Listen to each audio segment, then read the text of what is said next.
Work spouses, but not the type that you're thinking of. We realize you spend more time with people at work than you do with the people you love most. We're going to discuss the interactions such as the games played at work, building the right and avoiding the wrong relationships. D'Angelo and I, we're currently work spouses. Join us each week as we testify, help, and complain about work in corporate America.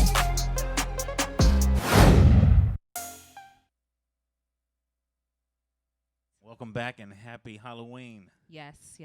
Oh, yes, it's Halloween. Yes. All right, so let's get started with our cocktail.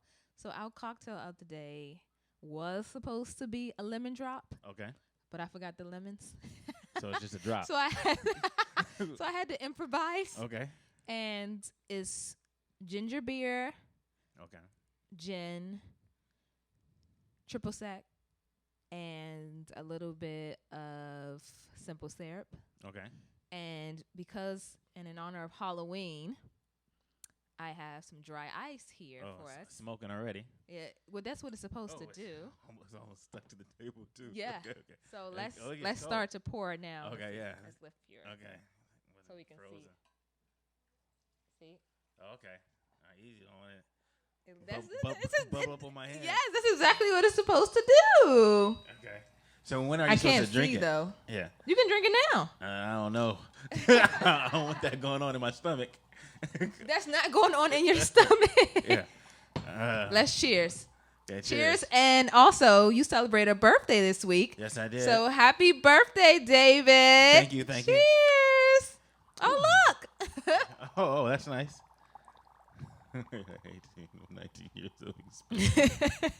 You're 18 with 19 years of experience. That's cool. Yeah. You drank some? Go ahead. Did you drink some? I tasted it. So I didn't see you taste it. Let's do it again. Cheers. Okay. Okay. Let me see you. Happy Halloween. Yeah. Oh, look. Tasty. I'm choking. Bubble up. Go ahead. Okay. Yeah. Okay. Try it. Oh yeah. Maybe I put too much dry ice inside of it. Right. Oh my God. Wait. We need more alcohol. Yeah, this is like a chemistry experiment. Okay. So let's try it. Okay. I can't see it, so because all the dry ice that I put in here. Let's see. Oh yeah. David. Okay. I don't want to hear your mouth. All right. We need a straw. Strong. It's strong. It's strong. It's your birthday drink. Yes. Okay, I'm gonna try it again. Yes. It is strong, but it's good. It's good. The dry ice is supposed to give the effect. I feel like I got a facial. Yeah, it's like kicking back on you. So it's like it's going in. you're inhaling it. Yeah. Right. So that's what makes it. It's like a double whammy. So here's start to a new birthday. Let's try it again. It came out of your nose. Yeah. Like a dragon. Okay. Let's move on. Yeah. But I try to make this, that's Halloween-y. So what is the trick to making that's the word. a drink with dry ice? Is there a trick No, to you it? don't. See, the dry ice, the last component, it's just to give it this, like boiling effect of, looking like you're preparing a concoction, like a potion, potion or something, like Halloween-like. Okay. So that's all the dry ice does, but it's not really any flavor to it or anything. No, yeah. I didn't think it. And if you can hear it, like you can hear. Is there a way where it could go bad on you? Like you can make a drink with dry ice and it could just go bad? No, not really, because the dry ice doesn't do anything but make it just bubble. It's not going to give any flavor or anything. It's not going to make the glass explode or nothing like that. I don't know actually. I don't know the cautionary things. Can you see how cold the glass is? Well, yeah, that's because of the dry ice was sitting in it. Right. But so is dry ice should it be served better in a mug or no? Glass I've seen it in the martini glasses. Okay. Yeah. So you can put in anything. You probably just put a little bit too much. Yeah, I did this because I wanted to last because dry ice will fizzle out really quickly. Let it. Anyway, let's get into today's topics. Yeah, you should have brought more in so everybody else could experience this. Well, I have more ice. I just need some cups. So if you guys want some, I definitely will make you some so you can try out this situation. All right, so we're back with Work Spouse, and with the Work Spouse, we like to talk about relationships in the office as well as relationships at home. And last week episode, we got into a little conversation on our way out the door, and we got into some conversation with people who were coming in to do the next radio station. It seems like that topic was kind of a hot button. What topic? Whatever are you talking about, the topic David? was, do explain. Okay, so we're kind of doing like a continuation from the question was, so if your date is going sour, Okay. are you going to run up the tab? So you go out on a date with somebody. It's a blind Maybe. date, or it could be a first date, whatever. But it's your first time meeting them. Then you checking out the chemistry. But then it starts going sour. So it could go sour just because it's not good chemistry, or they could have done something to offend you. Said something to offend you or something like that, or you're just not feeling each other. How do you handle the rest of the date? If you know after this date, I'm not going to see you again, because women know in their head, after this date, I'm not going to see you again. So are you thinking about preserving his dollars? Or are you thinking about, hey, if he's a jerk, maybe, I'm going to run up the tab? So what is your thoughts about it? Well, it really depends on the situation. Mm-hmm. I can't say that I can count as many times, on my hand, how many times I made the bill run up just because they got on my nerves. Okay. If anything, I dismissed myself quickly. And I've had some pretty horrible dates. Horrible dates. I mean, Have you had any recent horrible dates? And the most recent the most recent date I had, the guy showed up drunk. Oh. So he was wasted. Drunk, slurring his words? He was slurring. He's reeked of alcohol. So I met him at this local bar in my neighborhood, and he was already there. So I know you can hear the bubbling. Yeah, go ahead. I love it. So he was already there. He had already arrived. I arrived so what happened was, let me set the entire stage for you. Okay. Quickly. I'm going to make this story quickly. Make it quick. So I was going to another friend's birthday party the same night. So, and he was already out. He told me he was always out with his boys. Mm-hmm. They went to some cigar lounge and was having a couple of drinks. Of course, I didn't think that meant, infinity amount of drinks, an infinite amount of drinks. So I was like, okay, we can meet up at this place, really quickly, because it was the party that I was going to was maybe 3-4 hours after we were supposed to meet up. Okay. So I was just like, you know what, I'm just going to get dressed, go and meet up with him. If not, I'll head to the party early. It's not a big deal. Okay. So I met up with him at this local bar, and he already got there he arrived before I did. And after arriving, he didn't look like his picture. Okay. So he had a cap on and he had glasses on, but none of his pictures online. This was from an online profile. So online profile. Okay. He didn't look like any of his pictures. So what do you mean? When you said he just looked totally different. The pictures were more forward and do they seem did they just get one shot? It was it was one shot. like my hips, you say, you didn't see the short arm or something like that. Right. It was not it was not himself. Let's put it like that. Okay. So I was like, okay, I'm just gonna roll with it, carry on. But then when I walked up and I was like, such and such, I said his name, he was like, yeah. Then he came over and hugged me, and I was like, oh, okay, hugging already. Okay. Yeah, he came to embrace me and hug me, and then I was like, okay. And then he said, I was like, oh, I said, you been drinking? Because I smelled the alcohol on the hug. So right. I was like, oh, you been drinking? He was like, yeah, I just had it. But when I walked up, when I approached him, he had a drink in his hand, like a beer. He had a beer in his hand, and he approached me with one arm, and the beer was in the other hand. Okay. So I was like, oh, okay. I was like, oh, you started without me. I made a little snarky comment like that. And he was like, yeah, you took so long. I was like, I didn't take that long. It wasn't that long. I was late, but I wasn't late. How late? Okay, that's I was less than 15 minutes late. Oh, that's not. Oh, yeah. Yeah, probably not even 10 minutes late, because I lived around the corner. All right. Okay. Yeah, so, and I wanted him to get there before I did, so that he wouldn't ghost me. Yeah, it makes sense. Because I didn't want to have to go there by myself. I was like, this would have wasted my time. Okay, that's smart. So I'm late on purpose usually, because I'm pretty prompt, but I'm late on purpose to make sure that there are where they get yourself together, because when I walk in, I'm making an interest. So before you make the decision to leave the house, you check to make sure that he's actually there. Yeah, or en route, or like, route. hey, I'm on my way. Where are you? Blah blah blah. So so he got there, and I was like, okay, this is cool, great. When he smelled like alcohol, and like I said, oh, you've been drinking? He was like, yeah, I just came from the Cigar Gut Lounge with my boys, blah blah blah. I said, okay, great. Whoa, how many drinks did you have? He was like, oh, just a few. I said, you sure, just a few? So then that's kind of how to start the conversation. He was like, come on, let's sit down. And I was like, you want to sit at a table or at the bar? He was like, no, we can sit at the bar. I was like, all right. It didn't matter to me. He just wanted to drink. Okay. Yeah. He wanted to drink, and I saw him get some food, too, because we end up ordering food. So we end up going to the bar, ordering food, whatever the case may be. And he was like, how you doing? I was like, good. But as we started conversing, he was slurring his words. Okay. And that took me over, one. And two, it was just like he was like leaning in. He was like leaning forward towards me and like bumping me a little bit. And right, because you guys sitting at the bar, you guys are. But we were closer. Right, so he was like, right. he was closer to me. And he just started to lean in and kept like bumping me, but like in a drunk, like not like coherent way. Gotcha. Like it's like. It's like a lean, like it's not just bumping you, it's leaning. Yeah, because he's like slurring and he's like not cognizant. You know, like when someone is like inebriated and they're like, oh, okay, and just keep knocking over stuff, but you don't recognize that you're doing these things. Gotcha. So it kind of made me uncomfortable because then I was like, all right, so I didn't want him to spill anything. And then he started even like almost when he was talking, when he was speaking, it was like almost like he was spitting, like spit coming out of his mouth. Okay. And I was like, oh my gosh. And I was like, okay, so I try to like say, okay.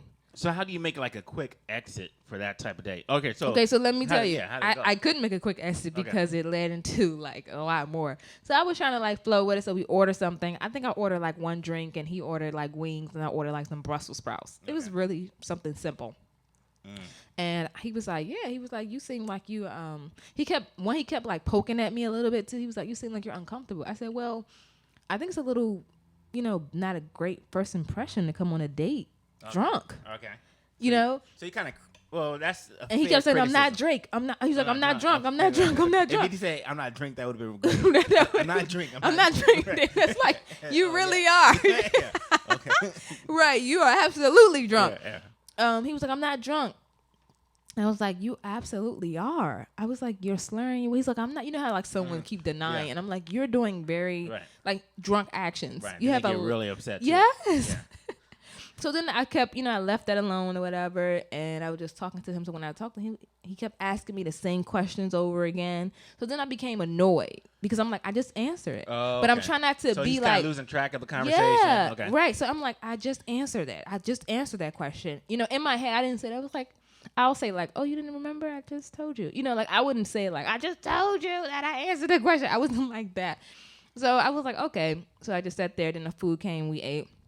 And he started eating like his wings and fries, and he was just like eating rudely, like chomping down on like he's really hungry. I was like, oh my God, a drunk person. Like a drunk person. Okay. like a drunk college student. Like I was like, oh my gosh, I can't believe this is happening to me. So that happened, and he was just like, you just seem like.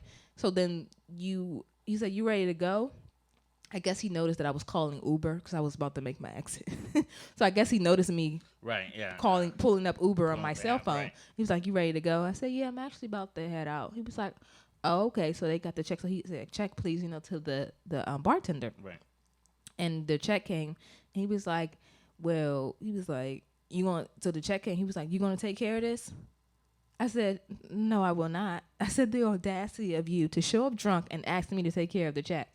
He was like, well, bitch. I was like, oh, okay. Wait a minute. Hold up. Okay. I got up immediately and then walked out. Okay. I was like, excuse me? I said, okay. And I got up and walked out. So did you leave any money? I didn't leave a goddamn thing. Are you kidding? Okay. So, no, absolutely not. So, okay, I got a few questions. Okay.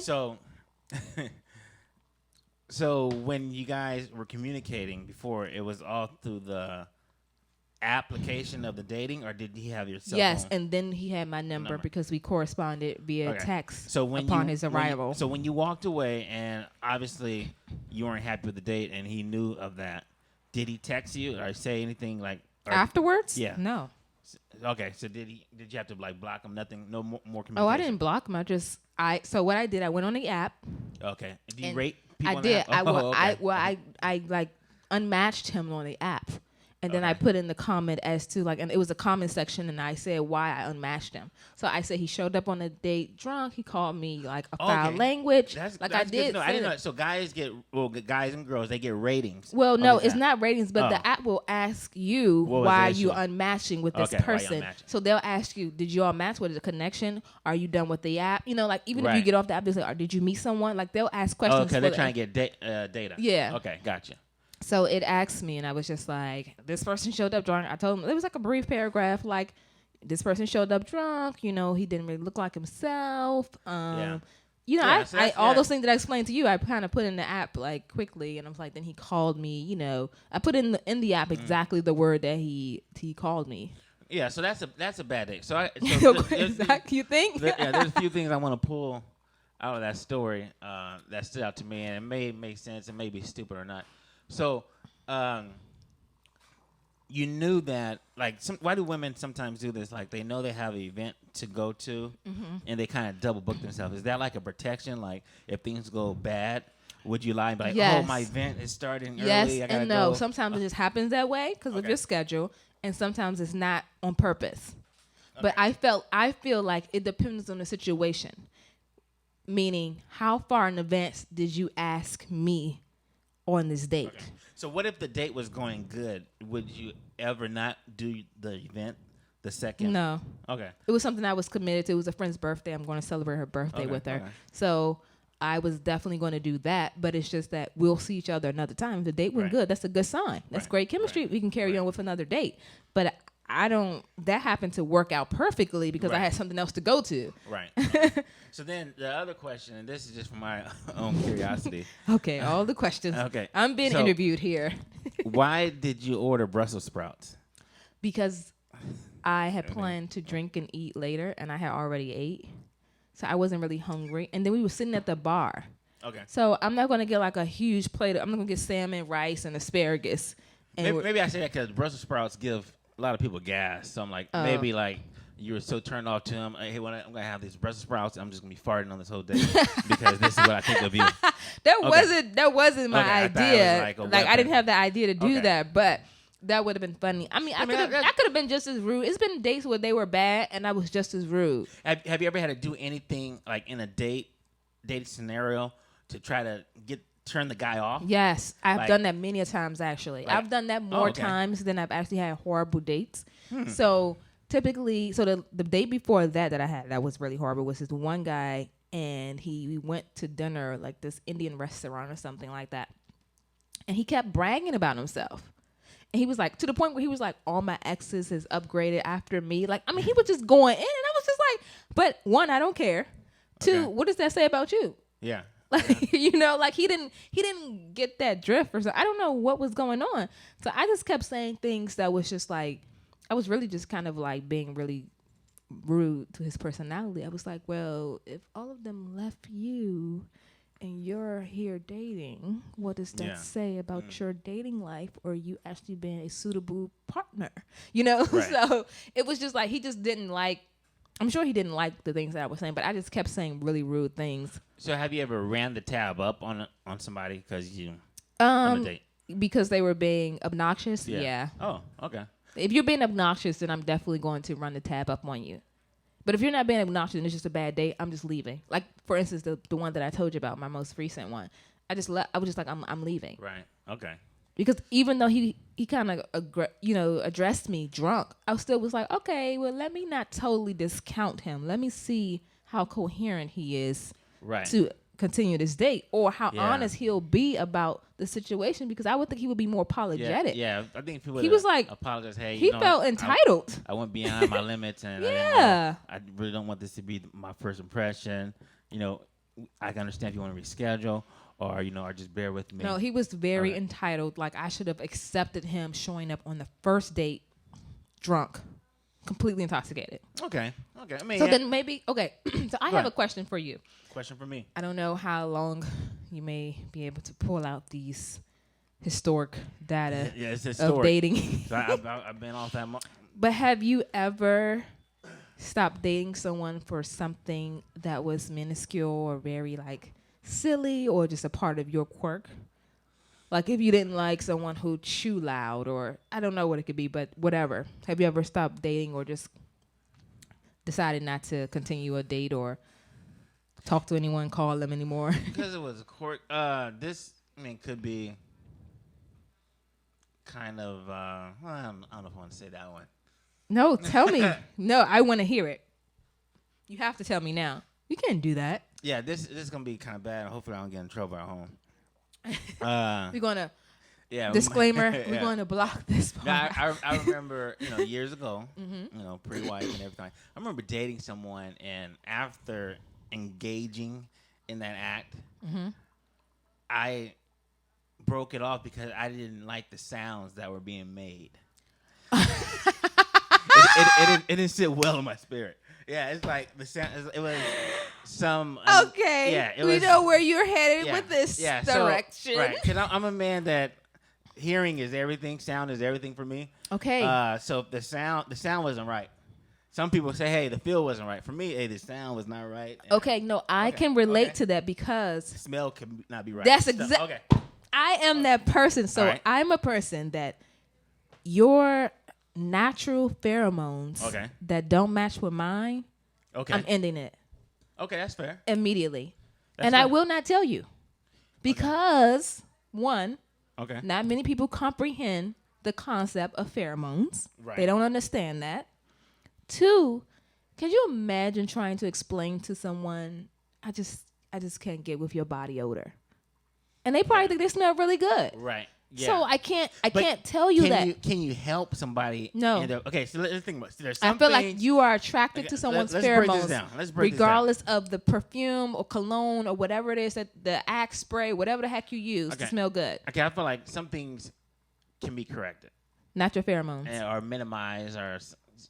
You think that can? Okay. You think that can be corrected? Maybe they're using the wrong body wash that's just not gelling with. Okay, so how am I supposed to have that conversation with someone? Exactly. Well, it can be awkward, but it's like, there's something about. I don't think your that's smell. I don't think that's you the can first. lie. I mean, I'm not. I should say. I feel like that's a conversation you should have with someone who actually changed like you knew prior, and they changed it up. Okay. But to have it with someone initially... And you're saying this is their natural, don't change who they naturally are. Okay. No. Okay. I don't think I even liked anyone that much to want to change. Yes. Like to be like, you need to change it. Because I just don't understand how I can tell you, what are you using? Let's go down the list.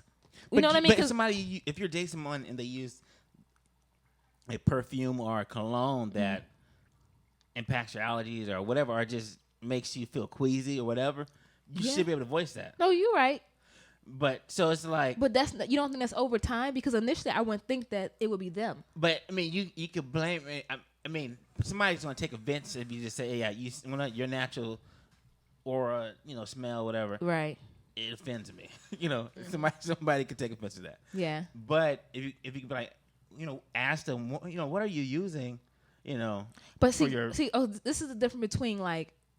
An actual cologne fragrance versus just pheromones. Right, pheromones are they're your this is yours. scent that your comes out. Right. Yes, but with no other chemicals but maybe combined. Something that you're eating can impact. So now I'm supposed to ask them their dietary. Yeah. Just like, if you really want to give it them. No.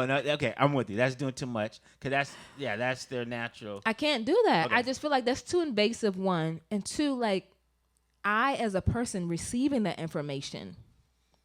Would take it hard, I would take it a little. It would be a little difficult for me to actually adjust to receiving that type of information. Someone saying, "Hey, I don't know." Okay, what would you do if you're involved? You're having relations with someone and then you're making it's fair game. An annoying sound. Oh, it's fair game. You mean like do I stay or leave? No. Okay, how would you correct it? Okay, you're involved with someone between the sheets, whatever. Mm-hmm. And the sound that they make is annoying and it's kind of throwing your game off. What do you say?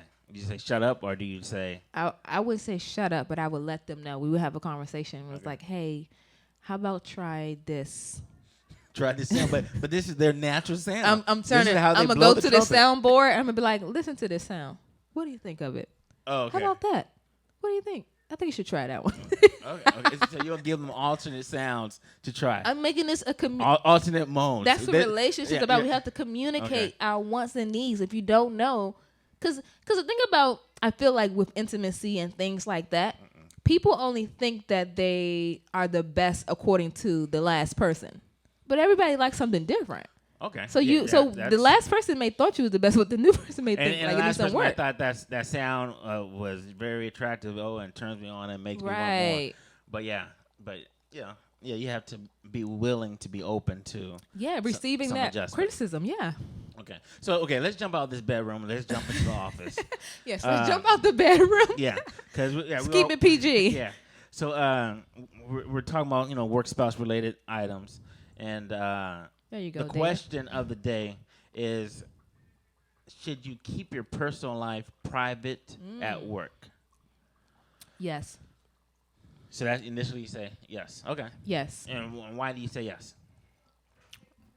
I think, and when I say yes, I mean like you give them fake private stuff. Oh, okay. And I mean like that. I know. Okay, go ahead. And I mean like you give them like something that's relatable, private, so everyone can relate to a level of privacy, right? Yeah. So if anyone talking about their significant other or their family, we all can relate to that, but that's still private. Mm-hmm. But we're not giving exact details. Okay. We only keeping it surface. So keeping surface private, because that's just enough to open up, be relatable, and then that's it. All right. So you're in a work setting. So what you're trying to do is build cohesion. You're trying to build chemistry and a good form a bond, friendship, whatever. Sometimes, sometimes you're just here to work. Right. But sometimes you are forming, friendships and things like that. So honesty and truth is very important in a friendship. So sometimes you feel compelled to share more so you can have a more meaningful relationship. Yes, and I only feel like you do more sharing with people or the person you're actually closest with in the office, not everyone. Because you're not going to get that close to everyone because you ultimately don't have that amount of conversation with them in general. Right, and what happens, and I think, you don't have to be a rocket scientist to understand, if you share too much information, everybody's going to be talking about your household and what's going on with you. Right. Especially if it's too fluid with everyone in the office and they can talk about your personal business with another person, then it's not kind of private, or it's not selectively tailored to that person or that person that you're closest with in the office environment. Because I wouldn't assume that you're close with every single person. I would assume that you're maybe close with one or two people. So everyone should know in depth, what exactly your private business is. Right. In full details. Okay, so let's try to define a line and draw up a line. You tell me. What are your answers? Do you think that you should keep your private life to yourself in the office environment, or like how do you go about that? I mean, it's tricky. I mean, ultimately, yes, because I believe everybody can't handle the real Dave. Everybody can't handle. Oh, so you basically you code switch. Oh, okay. It's a term. I think I'm using it correctly, and it's basically about like culturally appropriating for your audience. Yes, you got to. In certain work environments. Okay. And depending on the type of culture your workplace is, Okay.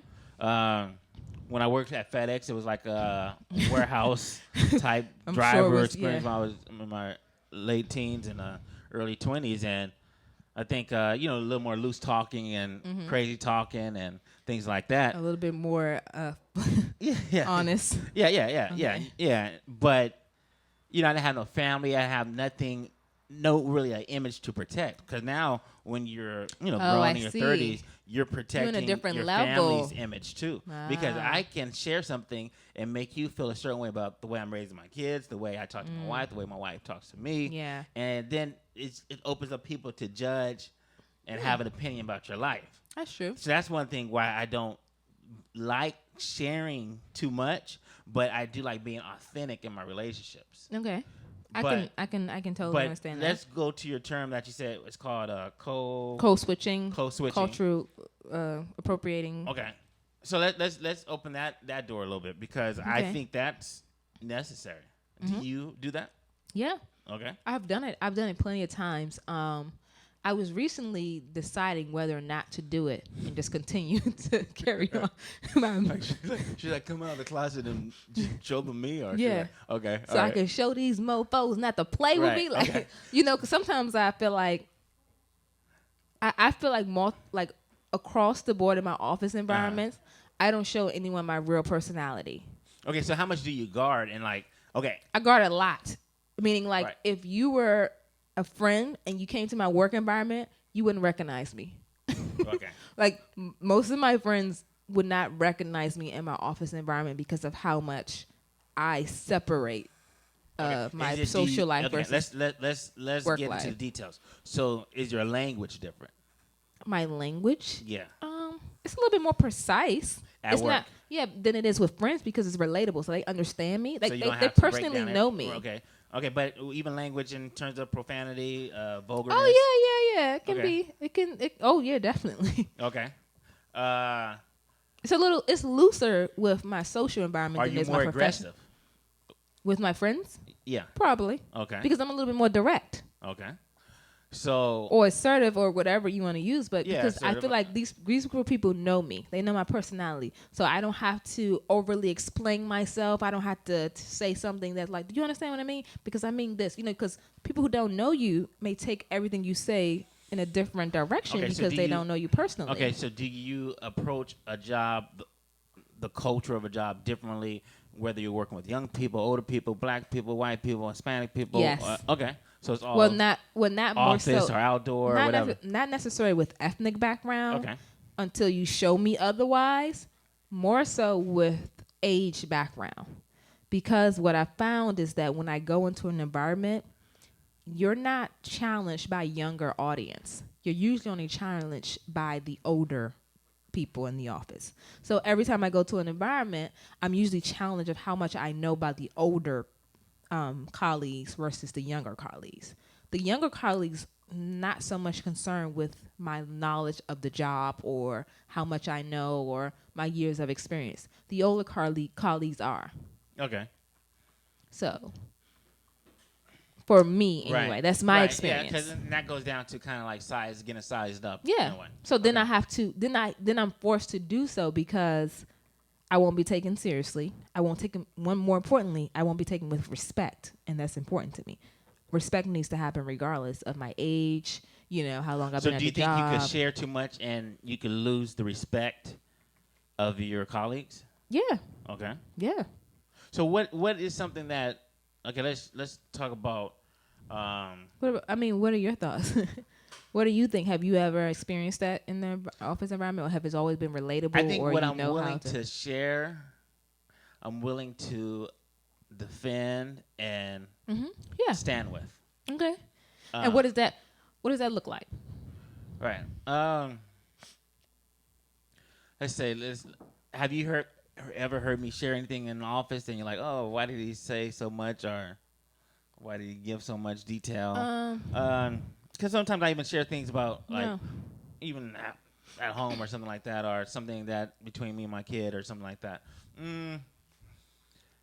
Sometimes I think our office environment now is very like across the board, so I don't feel like too much is shared. Right. Then also, I guess I only share if I feel like the person really wants to know. Exactly. I think it's kind of like you reading your audience too. Yeah. Because I read my audience a lot first to determine whether or not I want to share it. And sometimes I still don't want to share certain things because I don't want them to be relying upon me any other time in the office. Even for example, let's say when we were at the old office that we were in D.C., I had a picture of, I think, my 3 sons. And I worked with other parents, stuff like that. I don't, they talk about the kids, and I don't inject my kids inside there. I just wait for them to kind of set it up. What you mean, you wait for them to initiate the conversation about kids because they saw your picture of your kids? And they may know I have kids, but just because I have kids doesn't mean I'm going to talk about my kids. Share information. I see. Yeah. I never thought about it. It's like somebody may be saying, "Oh, my kid got the flu this weekend, and we gotta go get flu shots." I'm not gonna take that moment "Oh yeah, me and my kids just got flu shots." Sometimes I just still okay, because ultimately you can't relate. So I don't think it's necessarily you not willing to share. I just think you can't relate to it. I think if someone says something to your kid about football, you could relate. So you'll be like, oh, yeah, my kid's in the league, too. I coach. You see, I feel like it's the relatability factor. Sometimes I think people, I don't know, I think parents are quick to invoke their kids in conversations. Because we like to talk about kids, but some people actually don't want to hear it. Oh, okay. I never thought about it like that. I just, when I think of someone not wanting to hear it, I just think of adults not wanting to hear the conversation in general. Gotcha. Like sometimes I don't want to talk to you at all. Like I don't want to share, or you're overly sharing. Okay. You know, like I don't care to share with you anything, or you're overly sharing about something I'm not interested in. Okay, how do you deal with coworkers who overly share? I just keep listening, and then after, like, I have like a grace period. You know, so if you are overly sharing or something that I'm not interested in talking about with you, I'll give you like a good 7 minutes and be like, and I'll start to like appear busy. Okay. Like, so I have like, oh, let me check my email. Oh, 1 second. Okay. You know, like I'll do one of those type. Try to kind of like disengage. Yeah. Okay. So. Definitely. Okay. But I'll appear again. What other tips do you have? Dealing with people who. So there's an article that actually Forbes wrote about like what and how to manage. You okay over there? It's the smoke. Kicking. It's still kicking. Right. I did a good job then. That. So Forbes actually, and if you guys, we can pull it up on the screen, shared tips on how to manage employees that overly share. Okay. And I found that I can relate to some of the ways in which they do. And it was basically meaning like, you know, make sure the conversation is short, you know, don't kind of like continue to converse with them as they are speaking with you. Right. And I found that to be the best way, and that's the best approach. Although you do have some people who actually will continue. Yeah. Even without you, like, I realize there are some people that will continue to talk even if you don't give them any feedback at all, which is so baffling to me. Because as soon as you stop giving me feedback, I'm removing myself from the conversation. True, and let me jump in there. That is true, because let me tell you this. If D'Angela asked me a question, let's say she asked me 2 questions back to back. I answered the first one, but I take like an extra 15 seconds to answer the second one. She's like, okay, forget it. You're not listening to me. And you would stop sharing whatever what your thought was. Yeah, she's like that. Because you're not receiving, like, you're not acknowledging that I have asked you a question. Even if you're thinking about it, even if you're trying to decide, I have to think about that. Like, that's still feedback. Okay. Even if you don't have an answer right away. You know what I mean? So if you're not engaging with me with a question especially, and I'm typically looking for an answer. Okay. And you don't know when and how I need the answer. And it's not that I feel like I'm impatient, but I can be impatient when it comes to that, because if you're not engaging with me, I don't feel the need to continue to engage with you, you know? Yeah. Okay. Yeah. So because then you deliberately ignore me. You know, I'm taking it I'm taking it personal now, because I'm like, do you not hear me? Yeah. If we're in the setting together, you know. Right. Yeah. So in sharing, like, I get annoyed people who share good news and bad news.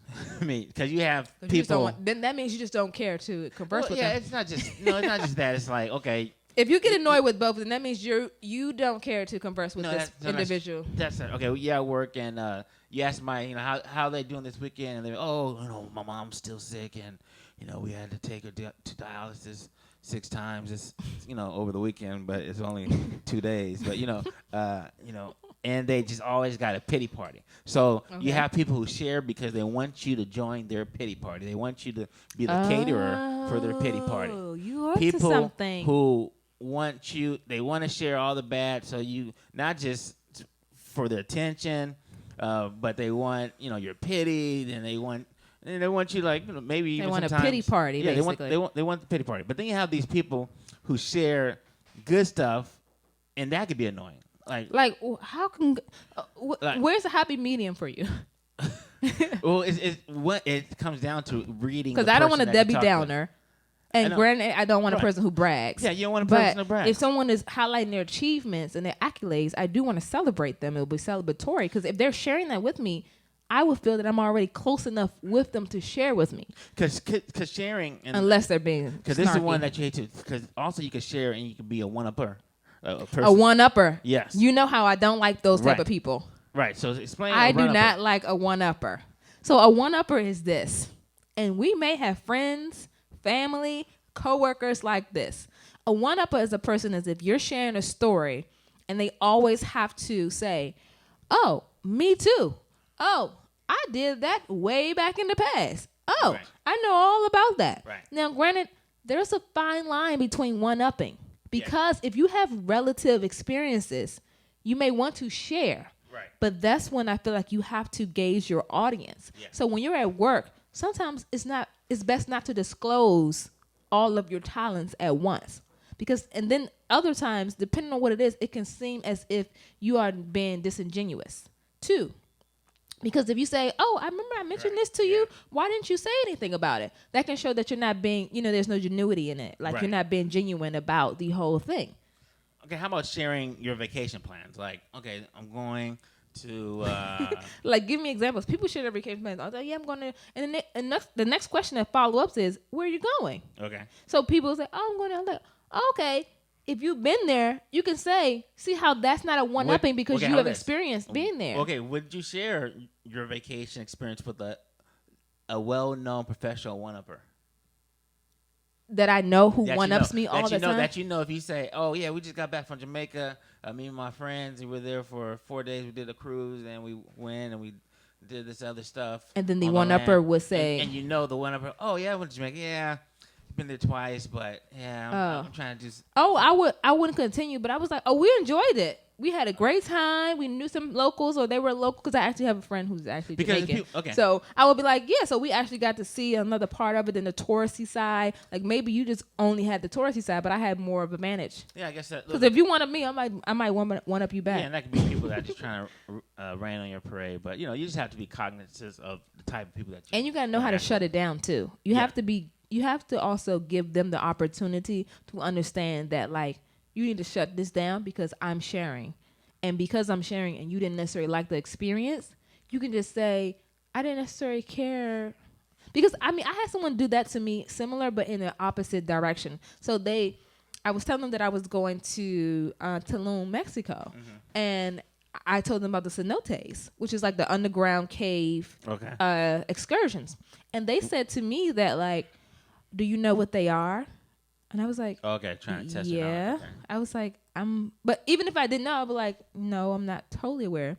And she was, and the individual was just like, "Well, there was basically like, they kept dead bodies under there and I didn't want to scare you or do anything like that." And I was like, "Well, you wouldn't know because you didn't ask me, So it was just more so like, well, why are you even bringing it up if you didn't know? Okay. You know what I mean? Don't ask me the question. Don't even open the door if you don't even want to start the dialogue. Yeah.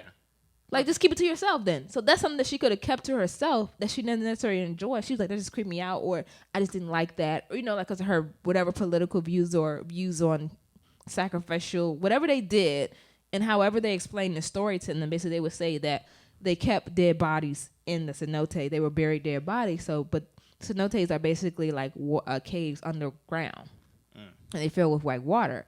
So it was just like, but why did you feel the need to share that if you felt uncomfortable about it? Yeah. Ultimately, you know. Yeah. So have you ever like shared something and like a coworker or colleague used it against you?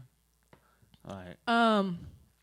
That happens in my personal life one thing too. You don't share salary stuff. You don't share certain promotions. Sometimes you don't even share promotions if you got a bonus on your check. Yeah, I'm not sharing. I'm not sharing a promotion with like everyone. I might share with my close. Yeah, probably not even my close because then I don't want them to feel like they entitled to a promotion too. Or that can happen. Yeah, because you could share something that happened to you positively on the job, then your coworker would be looking for the same thing, same treatment, even though they didn't get the same output. So have you ever shared something with a coworker and it kind of backfired or Yeah, I have actually. And that's kind of when one of my first lessons of learning that everyone in the office isn't your friend or they're not going to be genuine or authentic towards you. Mm-hmm. So I was like, oh, okay. But it also taught me a lesson to like not share anything further with them that was personal. Right. So it was almost like it was a necessary evil in a sense. Like I needed it to happen to see exactly them for their true colors.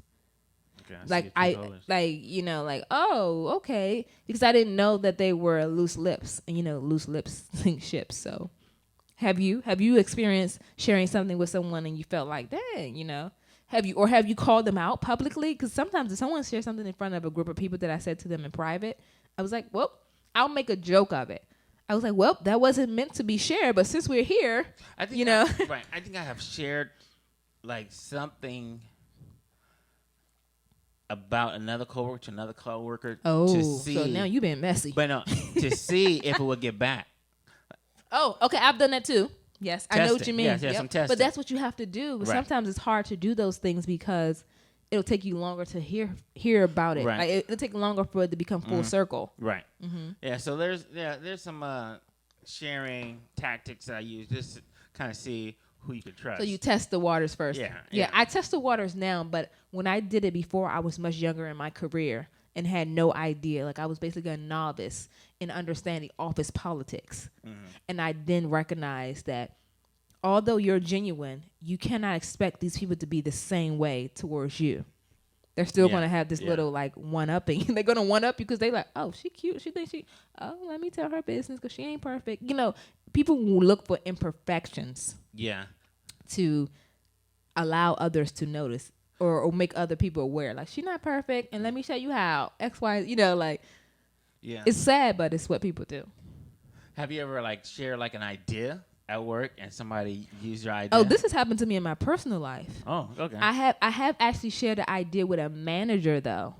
Okay. And they stole my idea or more so my recommendation and presented it as if it was their own and received kudos.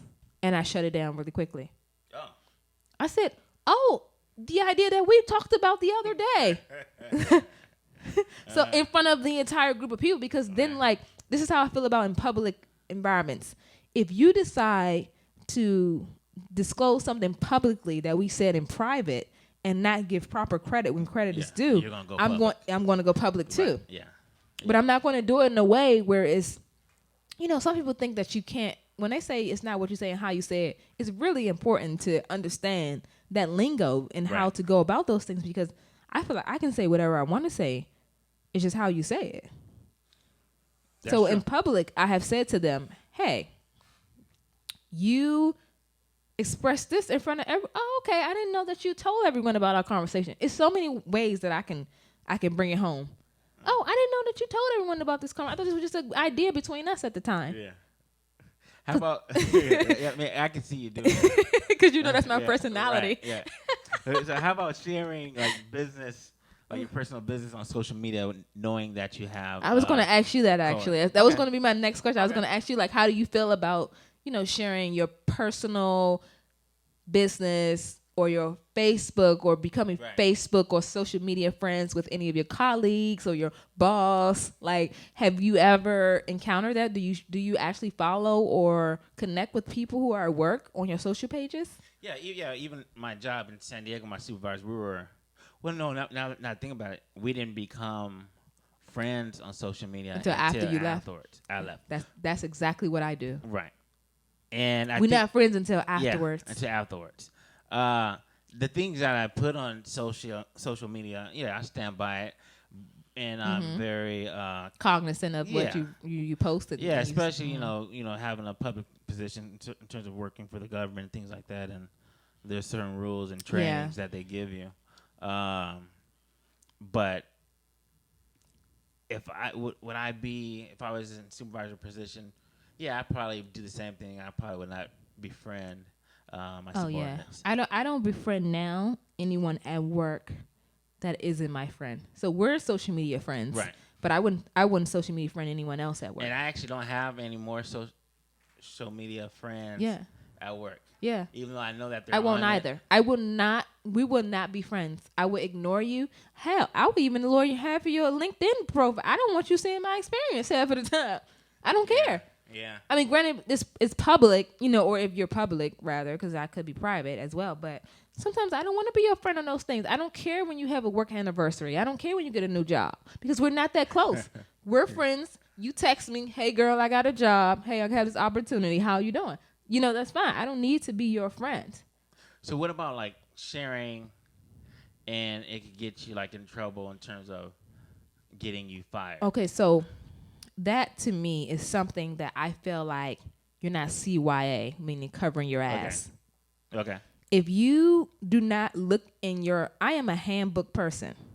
Right. Before I contact the company, before I send the email, I read that section of the handbook will govern any of the information, because I don't want them to ever come back to me and say, oh, this is in the handbook. Right. And I didn't do my due diligence by looking in the handbook. Right. And that should not be that way, because typically you sign off on a handbook that you read. But most people sign off on things that they do not read. Right. So I look in the handbook and see if there are any social media clauses or anything you have to look. That's so the point. I don't once I look at that, I already know. So typically when I'm talking to sometimes my colleagues and I say things, they look at me and like, you're standing with Final, because I read the handbook about this information in particular. Right. Because everybody's experience is different. Because I've had experiences across the board with different situations, I look at particular things such as PTO, like time off and stuff like that, and vacation and holiday leave. I look at sick, like if you bereavement or some sort, or liability, or if you get sick on the job, or you need like some type of assistance. So certain things I look at because it pertains to my life. So do you think it's fair to get fired for something that you shared in your personal life? If it's not in the clause in their handbook, no. I do not think it's fair. So you're saying it needs to be in the handbook? It needs to be in the handbook. You need to say something in there about social media, because otherwise I am exercising my First Amendment, right? Like you can't, that's my personal situation. We're not friends. But because you're going on my profile, that's discretionary. Yeah, I mean, I think because the social media is out, I think a lot of handbooks have been updated. Revised. Oh, yeah, because there are. Yeah. But it's up to the company to keep up with those things, such as everything else, too, though. It's just not social media. It's other things as well, because things change. Yeah. What do they do? I mean, discrimination. That has happened for decades, and nobody has updated their handbook. Sexism. Things have happened across the board all the time. But now you don't want anyone to, say anything bad about your company. You try to now say, don't go to social media. Because then that's also keeping them from having other audiences. Because now you can leave a review on the company quickly on any website. Yeah, and a lot of people are getting fired based off of social media. Mm-hmm. Not just marriages are ending, a lot of careers everything are ending. Because it's public. Yeah, because of social media. Yeah. I remember, we had a... it used to be word of mouth. Now it's public, so it makes it easy accessible to other people who wouldn't have quickly been able to know these things until they got the job or been on a job for a few. Yeah, but even when you have that clause in there, the employees need to be trained on how to use social media properly. I agree.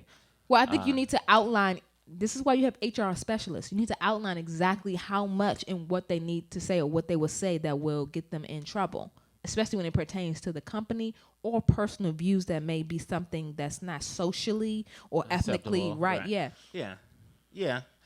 I don't think that you should have, because I also think that sometimes companies want to not take accountability. Correct. So they don't want to necessarily have their dirty laundry aired, or it'll help them take accountability and do better. Right. Yeah. You know what I mean? Like if I see like a restaurant review on Yelp, if you make a bad review and someone write a review about their customer service, they're gonna make sure they handle it, because they don't want other people having the same experience. Yeah, and so have you ever been called because of a review that you wrote on Yelp? Yeah, I have to, but positive reviews too. Oh, I won't even write a review anymore. With social media, I have taken my phone out and started recording and tagged the place, and someone immediately emailed me and said, "Please come back. We are, comping this bill for you on this day." So many times. All right. Okay. So of course we all know that there's power in social media. Oh yeah, I think social media isn't any different, other than that it's faster and quicker, and it's more public for others to see. So you can now be across. I can be on the East Coast and see something on the West Coast before I even arrive. Wasn't before. You had to go there and be in the environment to receive that. So because it's Halloween, have you ever? So you take pictures. I'm sure there's been times in your, So also with social Let's media, talk about pictures. they have a close friend circle, and I encourage everyone to use it.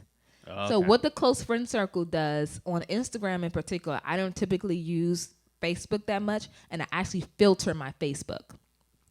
So what you can do is, quickly wrapping this up, is you can filter only the friends that you want to see certain things. Okay. So no one else will see it but you and those people that you select to be a part of that group. Gotcha. Okay.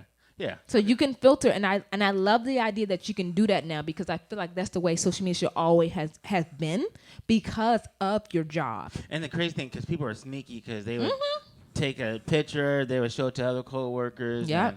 And the stuff that you intended to share with just one colleague, everybody got a chance to see it. Right. So it's tricky. So sharing, is difficult in the workplace. It is. You got to be very selective who you share, but then most importantly, even social media. Yeah, I was gonna say, you don't even have to follow these people for them to look you up sometimes, because they're just being nosy. Right. Correct. So the question of the day is: should you keep your personal life private at work? Yes. And should you keep your social media? Like, how do you share your social media? Right. Or I know some people who go and look up people's names to see what their social media look like. Absolutely. Yeah. Yeah. Because we want to see the true D'Angelo. We don't want to see the filter. Why? D'Angelo. We're not friends. Why do you care that much? Sometimes people just don't think that they are who they say that they are. Yeah. I don't think people should care that much about your life if they're not your friends, that you cultivate a friendship at the workplace and outside. Okay. Like, you and I are friends outside, so I'll get invited to something that you have, like with your children or something. But I don't think people should care that much. But in the event that they're nosy, I don't know what to say about that. I think you should block them. But let us know, coworkers. We want to know. Send your stories to us. Let us know. Yes. At our email, we also can be reached. At thyworkspouse@gmail. That's THYWROKSPOUSE@gmail.com. Thank you. Yes, thank you. And happy Halloween. Hey, I'm D'Angela. And I'm David. And we're work spouses. Yep, you heard it right. But not the type that you're thinking of. We realize you spend more time with people at work than you do with the people you love most. We're going to discuss the interactions, such as the games played at work, building the right and avoiding the wrong relationships. D'Angela and I, we're currently work spouses. Join us each week as we testify, help, and complain about work in corporate America.